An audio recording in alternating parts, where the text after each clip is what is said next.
Il y avait la chaise où, rêveuse, Alice s'était assise, peut-être.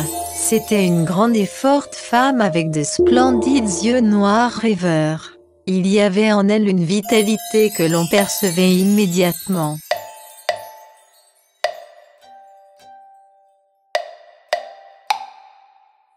La dame que Carmen avait devant elle et dont elle ne voyait que le profil, une tempe à demi cachée par une lourde boucle noire, un œil languide et tristement rêveur, la bouche entr'ouverte et comme soupirante. Cette femme était de la plus troublante beauté. Elle se rendormait, et parfois elle n'avait plus que de courts réveils d'un instant, le temps d'entendre les craquements organiques des boiseries, d'ouvrir les yeux pour fixer le kaléidoscope de l'obscurité, de goûter le sommeil, où étaient plongés les meubles, le tout dont elle n'était qu'une petite partie, et à l'insensibilité de laquelle elle retourna vite s'unir.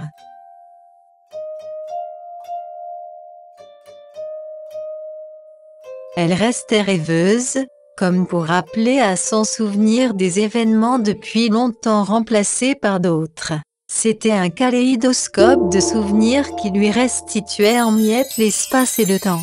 Car il y a certaines contradictions spéciales, si naturelles à l'imagination du rêveur, si choquantes pour la raison de l'homme éveillé, qu'il serait impossible d'en donner une idée exacte et complète à celui qui n'en aurait pas eu l'expérience.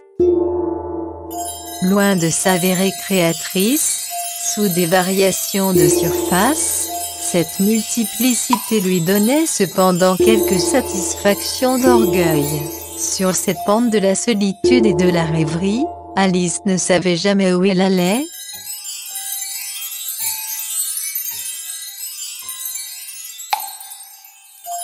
Un personnage a toujours plusieurs facettes, et un écrit risque toujours de l'enfermer dans tel ou tel de ses aspects. Quand elle s'abandonnait à une de ces rêveries qui la berçaient, à quelque hallucination vague, où elle se voyait marcher avec d'agents dans un pays inconnu et charmant, tout d'un coup l'image raidie de Robert se levait, et c'était de continuels déchirements dans ses entrailles.